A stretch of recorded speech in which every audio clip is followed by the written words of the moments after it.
Hello, everyone, and welcome back to another exciting episode of Bran Awareness. Almost said Kyaku Megami Tensei. Speaking of which, I'm sure some of you are wondering where the next episode is of that. Well, holidays got a little bit tight in terms of time and stuff like that. We actually ended up having to host this year kind of unexpectedly last minute because of a kind of a emergency thing. So that kind of bled into my schedule more than I thought it would, and just didn't have all the time in the world I wanted to record stuff and whatnot. But Kyaku should, continue next week. I'm kind of aiming for New Year's Day, maybe a day or two after. Who knows? But for now, rest of 2018 is going to be finishing up that Breath of the Wild LP, which, we only got a few more parts of before that's all done and the dust is settled on that. Zone of the Enders Let's Play just finished today as of this recording. So that's all done and stuff too. And, yeah, I'm, next thing to kind of focus on is going to be that Kyaku Megami Tensei Let's Play, which I think will be wrapped up by the end of January, hopefully. I don't know, I don't want to promise nothing, it might go into February. But I have been making pretty good progress on that, and I do have, a good amount of footage for it already. It's just kind of something that I want to have a good amount of footage of at my disposal, just so I can kind of have some consistency in uploads and we don't have, like groups of episodes going up at a time and then long gaps in between, which still might happen, no promises, but I'm trying my best to avoid that as much as I can with, life stuff. But yeah, other than that, we're playing some Smash Ultimate. I actually just recorded these matches a few hours ago, and I'm pretty proud of them, I say, as I make the worst recovery of all time. Normally, when I record footage for Brand Awareness stuff, I record the gameplay and the audio separately. This is, like, one of the few things on the channel I really let be more personality-driven, just because this is kind of my vlog series where I kind of just talk and ramble about whatever, and the gameplay's just kind of there as filler. And I kind of like to think that, in kind of everything else I do, the game kind of comes first, and my personality is kind of more of a supplement, but, that's the goal. Don't know if I actually succeed in that or not. Who knows? That's for you to decide. But yeah, I was just really happy with these matches. I had a really good win streak going on, which I was happy with, even though we're, it's not like we're playing tournament rules or whatever, but I'm not especially good at Smash, so I was just kind of happy that I managed to get a good amount of games in a row where I was number one. And, yeah, there was actually a match before this that, that was the worst recovery of all time there, actually, too. 2 in a row, who knows, but, yeah, the match before this was just, like, a really boring, really slow match on Rainbow Cruise that I ended up taking just barely, and I didn't really throw it in just because it wasn't really fun to watch. And I'm probably going to keep rambling on at this point, so I'll probably slap in some fucking extra footage I have lying around, probably of, like, Zone of the Enders or whatever, for, backup if I run out of Smash footage. So, what I have on the document today to talk about, actually it's a lot of things. Honestly, the thing that I really want to talk about is kind of like the ethereal nature of digital media, and I just have like a lot of things on my mind about this. The first being kind of the state of emulation and piracy, and Nintendo kind of strong-arming a lot of emulation sites into shutting down for hosting like Nintendo ROMs and stuff. Either forcing them to directly by, requesting that they do that, or like, legal action, or just, just kind of positioning themselves in a way that, a lot of sites of their own volition say, we don't want to be in the game anymore, we're going to shut down. And that makes me sad. One thing I realized a few months back, and I think it was because, I realized this because I think Super Bunny Hop, I want to give credit where credit is due. He makes really good stuff, by the way, go support him. He's a great YouTuber if you don't know who he is.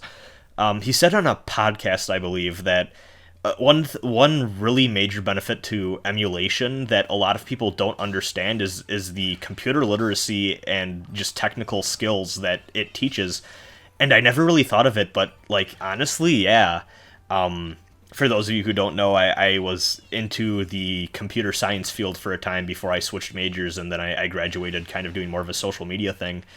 But, I have a very technical background in that regard, and, programming is a thing that I did for a long time there as kind of like my main primary selling point of, me as a professional. And I can't say that I would have the ability to say that if it wasn't for stuff like emulators. I found them at a young age, and I got into ROMs and ROM hacking and all that. I still remember messing around. I used to do it all the time. PK hack, J hack, whatever the name ended up being for that. They're two variants of the same program, I believe. One came after the other, which was a hacking utility for Earthbound ROMs, and you could make your own you could add your own dialogue, replace dialogue. You could replace whatever sprite in the game you wanted to, from map tile sets to enemy and overworld sprites. I think you could even insert music. I was never good at that though. But I look back at how much stuff that taught me alone, just from image formatting to basic sprite editing to graphic design stuff, and just even that was probably my introduction realistically to things like scripting and programming and all that. I learned a lot from that, and I think it is a shame to not have that be a thing that is as accessible to a lot of kids and stuff. And not to mention just the idea that I'm very skeptical of the official corporate sponsored canon of retro games, as you will. Just look at the failure of the PlayStation 1 Classic and the games that were available on that due to licensing issues or whatever have you. Not to mention the fact the games just weren't emulated great because some of them had to be the PAL versions for whatever reason. I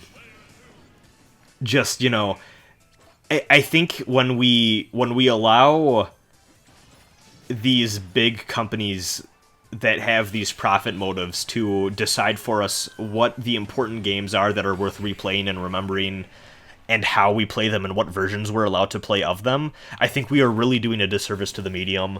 And I know preservation is a very easy talking point that a lot of people have been making about this, and I do want to parrot that because I do think there is value in that, but I do know that there's also a lot of retro game collector types that take umbrage with that kind of stance too, and I'll get into that in a bit.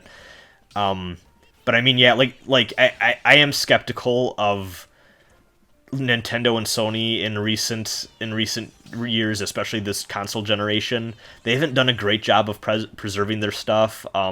Virtual Console is dead in favor of this really weird Nintendo Online service where they slowly add NES games that we've bought 1,000 times over, but there's stuff from back in the day that a lot of people played that are just games that will just never be re-released due to whatever reason. Just if they're licensed games and it just doesn't make enough economic sense to renew those contracts, or just developers and publishers go under, and technically it's kind of in a weird limbo now as to ownership. And just not to mention too, I do think that fan translated games are a thing that I think are great, and I think that even a lot of creators don't mind when a game that was only available in Japan gets an overseas audience because someone did a fan translation. It sounds like Itoi, who is kind of the big name and writer behind the Earthbound series. He sounds like he's really happy with the state of the Earthbound fandom, and just the ability for those people to play Mother 3, even if it wasn't through official means.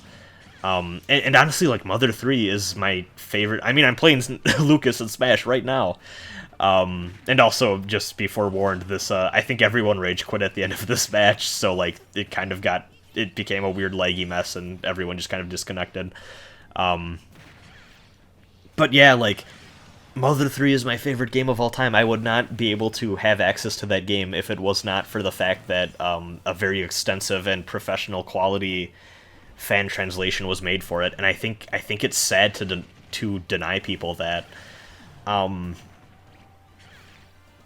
There's a million thoughts going through my mind right now, and just ways I could go about this. I guess one thing, just to kind of address what I was talking about before, there's a lot of retro game collectors and stuff who really dislike emulation, and just the idea that all of that old stuff is still around and you can still buy it. But to be frank, just as someone who grew up not having access to a lot of money or capital to invest in playing classic games and having to rely on emulation if I wanted to play those classic games, I kind of just really dislike on principle the idea, like, oh, entertainment's a luxury and all that. Like, fuck off. Like, I think poor people have access, or should have access to shit like classics and things like that of any entertainment type and all that, and be able to participate and have less barriers to enjoying that stuff. Because let's be real here, retro game collecting is a very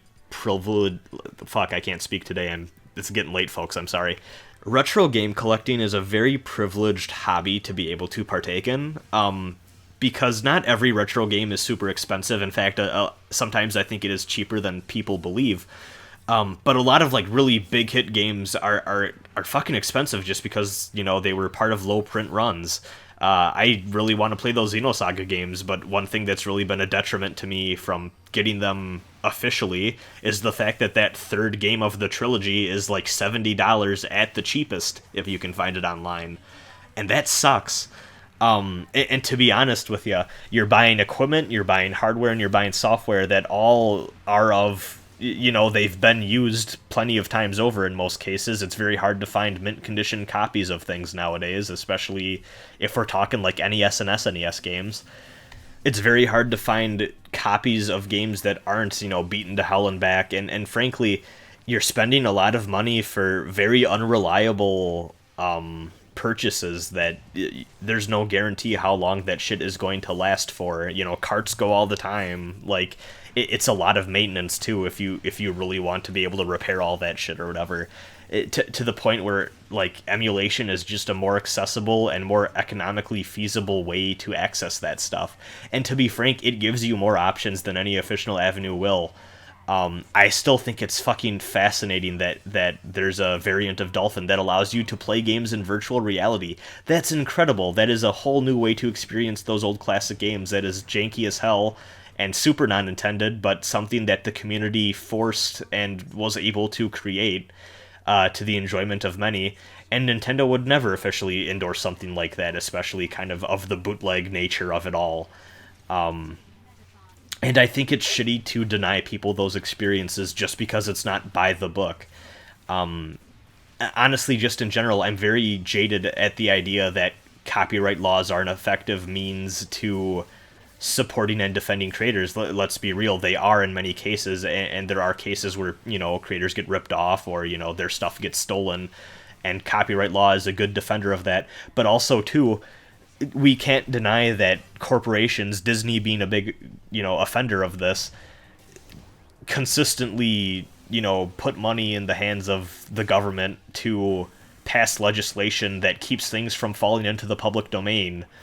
But, like, honestly, like, you can't tell me that, like, when you buy Wrecking Crew off a Virtual Console that, like, nobody that made that game is getting paid for that. Fuck off. Like, your money is being given to the corporation of Nintendo, and that it is hard for me to be empathetic when someone decides instead to emulate.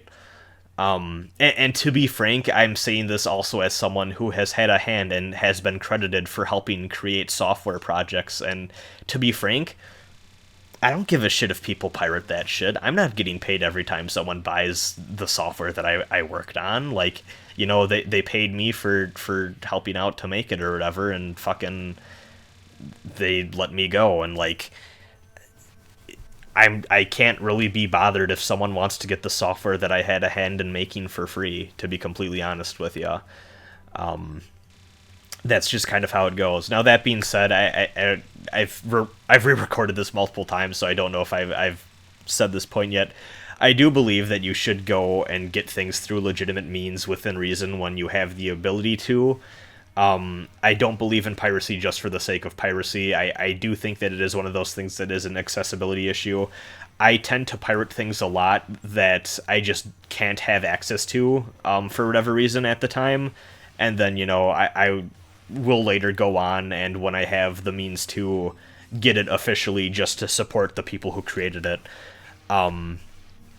You know, a good example, I own the War in the Pocket Gundam OVA on DVD, but it is not officially available in HD in America. You cannot buy a War in the Pocket Blu-ray in America.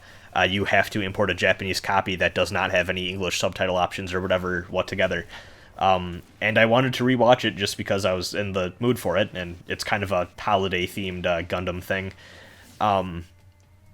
So I said, you know what, fuck it, I have the DVD. I do not feel bad at all for pirating the Blu-ray version of War in the Pocket with fan subtitles. Like, I just cannot feel bad about that. Especially when the official publishers of that material have deemed me not worthy of having, or deemed America not worthy of having the Blu-rays of that. You know, I'm sure they'll get around to it at some point, and, you know, when that time comes, I will buy the Blu-ray of that just because it's it's pretty dope, and I do think that, I want to support them for putting that out. But in the meantime, I can't feel bad about, pirating something I just otherwise don't have access to.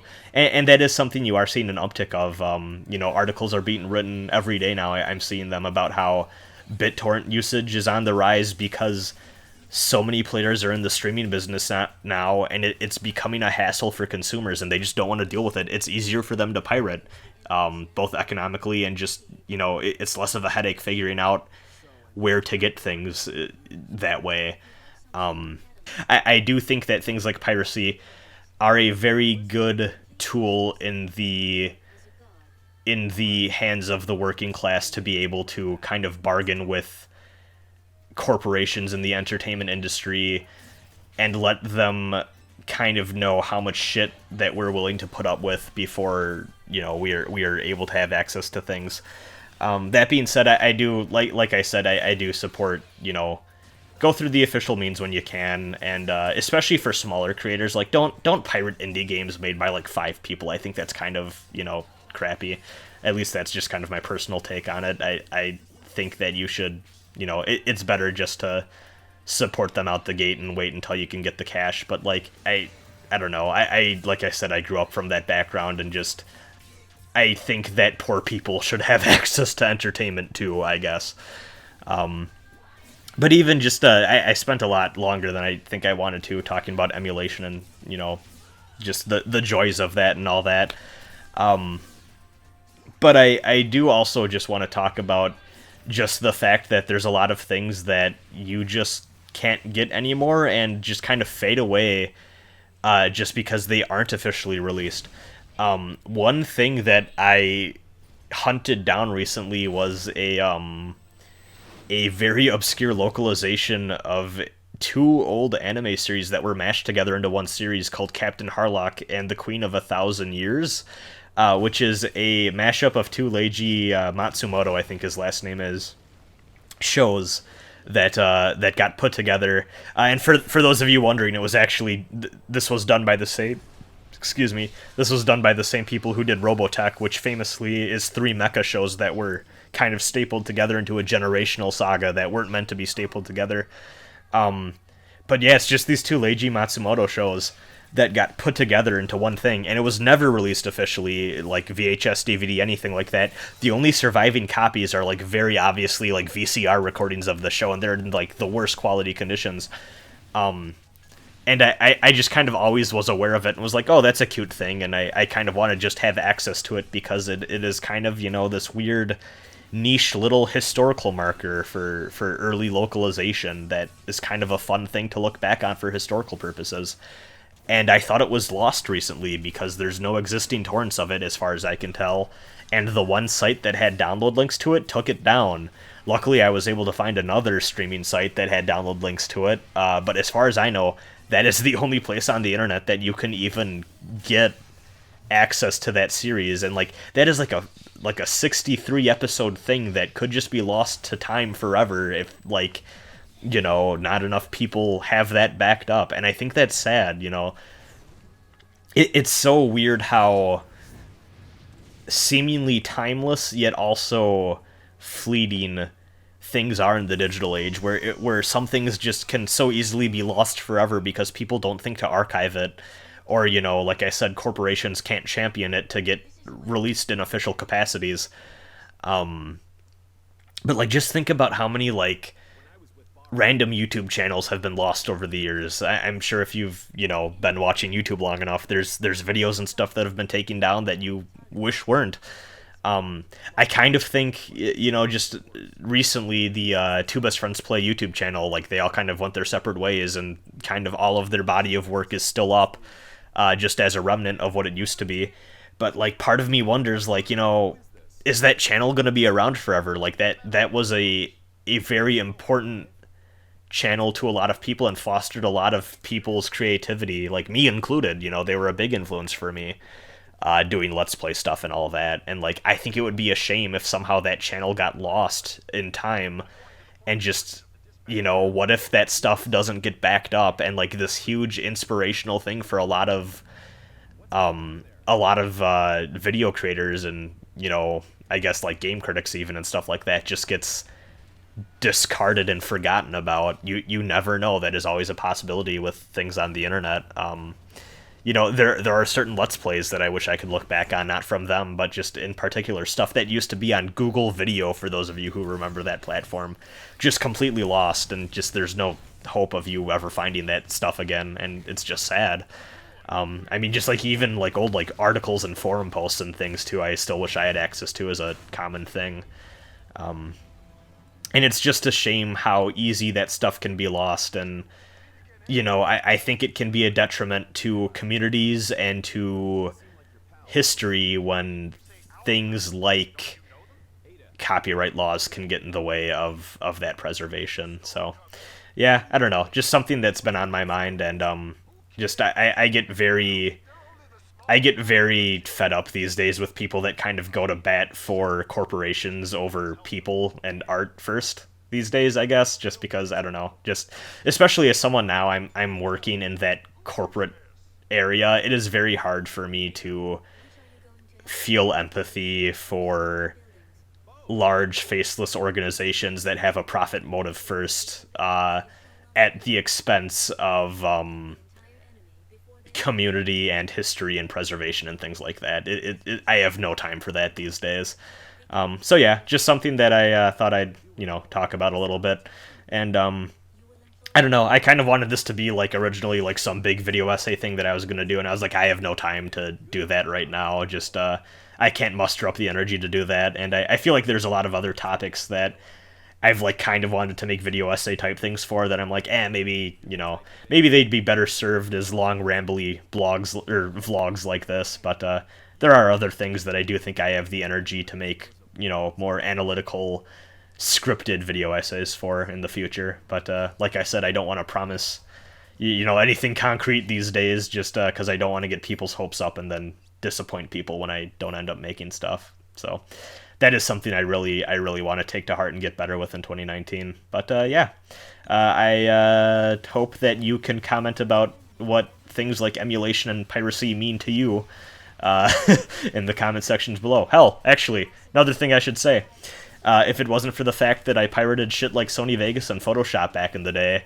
both of which are things that I pay for nowadays, I just straight up wouldn't have gotten into making videos and stuff like that, and I think it would be a shame for me to have not, just because I like doing this as a hobby, and I think it's kind of a shame that expensive software can be a barrier for people who, once again, don't have the means to be able to get into something that can be a really rewarding passion that, personally, I love a lot. And I wish that it was more accessible for many other people. So, yeah, I'm probably not making much sense now. It's like 11 and I'm exhausted and I'm probably repeating myself and all that, so I should probably cut it off here at the 26-minute mark. So, hope you have a good night, and yeah, hope you have a good rest of 2018.